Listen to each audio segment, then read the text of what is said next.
যদি সত্যি সত্যি জুনিয়র ডাক্তারদের ওপর তারা যেখানে ধর্ণা করছেন সেখানে হামলা হতো, ন্যারেটিভটা কি তৈরি হতো? স্বাভাবিকভাবে তৃণমূল কংগ্রেস এটা করেছে, এরকম একটা হাওয়া তৈরি করা হতো, পাবলিকের সামনে এরকম একটা পারসেপশন তৈরি করা হতো। আজকে যে অডিওটা প্রকাশ হয়েছে, কালকে যখন আমি অডিওটা প্রথম শুনলাম, বিশ্বাস করুন আমার প্রথম শুনেই একটা কণ্ঠকে কলতান দাশগুপ্তের কণ্ঠ মনে হয়েছিল, কারণ আমি তার কণ্ঠ ব্যক্তিগতভাবে চিনি, তার সাথে কিছু বিতর্কে অংশগ্রহণ করার সুবাদে। ফলে আমার সন্দেহ হয়েছিল ওটা কলতান দাশগুপ্তের কণ্ঠ। আজকে সকালে যখন পুলিশ তাকে অ্যারেস্ট করলো, আমার সন্দেহটা নিশ্চয়তায় পরিণত হলো।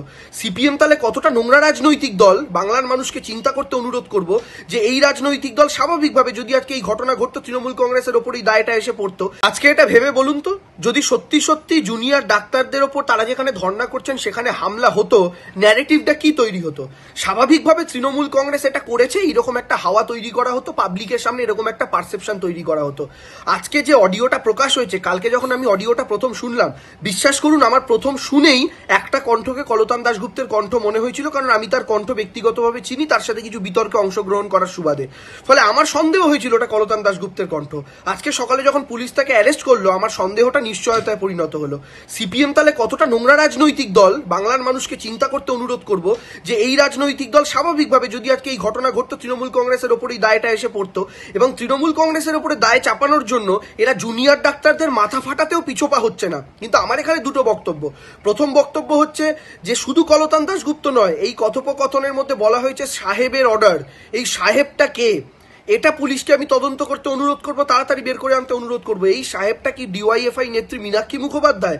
কারণ মীনাক্ষীকে এরা অলরেডি ক্যাপ্টেন বলে ডাকে, এবং ডিওয়াইএফআই এর নেতা হচ্ছেন কলতান দাশগুপ্ত, তাদের নেত্রী হচ্ছেন মীনাক্ষী মুখোপাধ্যায়। নাকি এই সাহেবটা মোহাম্মদ সেলিম, যিনি সিপিএম এর রাজ্য সম্পাদক?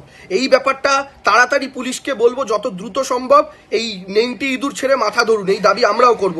এবং দ্বিতীয়ত যে বক্তব্য, আজকে আমি এই ঘটনা দেখার পর নিশ্চিত, সিপিএম এর এই নোংরা চক্রান্ত দেখার পর আমি নিশ্চিত যে 14 তারিখ রাত্রিবেলা আরজি করে যে হামলার ঘটনা ঘটেছিল, সেই ঘটনাতেও যে ডিওয়াইএফআই এর পতাকা দেখা গেছিল, ওটা শুধুমাত্র একটা উদাহরণ নয়, শুধুমাত্র একটা ছোট্টখাট্ট বিচ্ছিন্ন ঘটনা নয়। ওই ঘটনার পেছনেও ডিওয়াইএফআই নেতাদের প্ল্যানিং ছিল, সিপিএম নেতাদের প্ল্যানিং ছিল।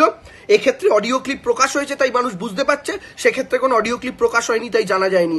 আমি পুলিশকে বলবো, ডিওয়াইএফআই এর পতাকা নিয়ে আরজি করে হামলার ঘটনায় যারা যারা গ্রেপ্তার হয়েছেন তাদের রাজনৈতিক পরিচয় প্রকাশ হোক, এবং এক্ষেত্রে এই সাহেব ব্যক্তিটিকে সেটাও পুলিশ অবিলম্বে প্রকাশ করুক। এবং বাংলার মানুষ এমনি এমনি সিপিএম কে শূন্য করে দেয়নি, সেটা আরো একবার বুঝতে পারা যায় সিপিএম কত বড় বদমাইশের দল, যে তারা জুনিয়র ডাক্তারদের মাথা ফাটাতেও পিছোপা হচ্ছে না, শুধুমাত্র তৃণমূল কংগ্রেসের ঘাড়ে দোষ চাপানোর জন্য। একরাশ ঘৃণা এবং নিন্দা জানে এই রাজনৈতিক দলটাকে। আজকে এটা ভেবে বলুন তো, যদি সত্যি সত্যি জুনিয়র ডাক্তারদের ওপর তারা যেখানে ধর্ণা করছেন সেখানে হামলা হতো, ন্যারেটিভটা কি তৈরি হতো? স্বাভাবিকভাবে তৃণমূল কংগ্রেস এটা করেছে, এরকম একটা হাওয়া তৈরি করা হতো, পাবলিকের সামনে এরকম একটা পারসেপশন তৈরি করা হতো।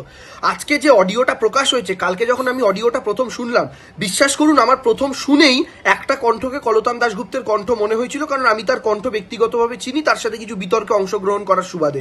ফলে আমার সন্দেহ হয়েছিল ওটা কলতান দাশগুপ্তের কণ্ঠ।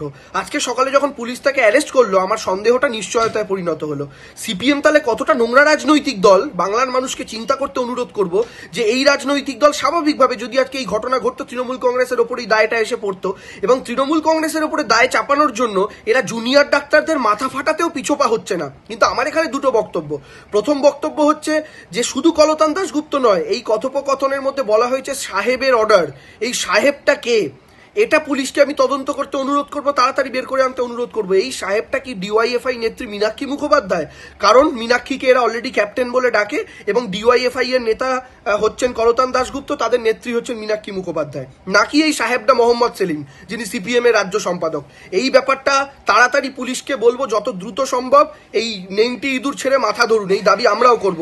এবং দ্বিতীয়ত যে বক্তব্য, আজকে আমি এই ঘটনা দেখার পর নিশ্চিত, সিপিএম এর এই নোংরা চক্রান্ত দেখার পর আমি নিশ্চিত যে 14 তারিখ রাত্রিবেলা আরজি করে যে হামলার ঘটনা ঘটেছিল, সেই ঘটনাতেও যে ডিওয়াইএফআই এর পতাকা দেখা গেছিল, ওটা শুধুমাত্র একটা উদাহরণ নয়, শুধুমাত্র একটা ছোট্টখাট্ট বিচ্ছিন্ন ঘটনা নয়। ওই ঘটনার পেছনেও ডিওয়াইএফআই নেতাদের প্ল্যানিং ছিল, সিপিএম নেতাদের প্ল্যানিং ছিল।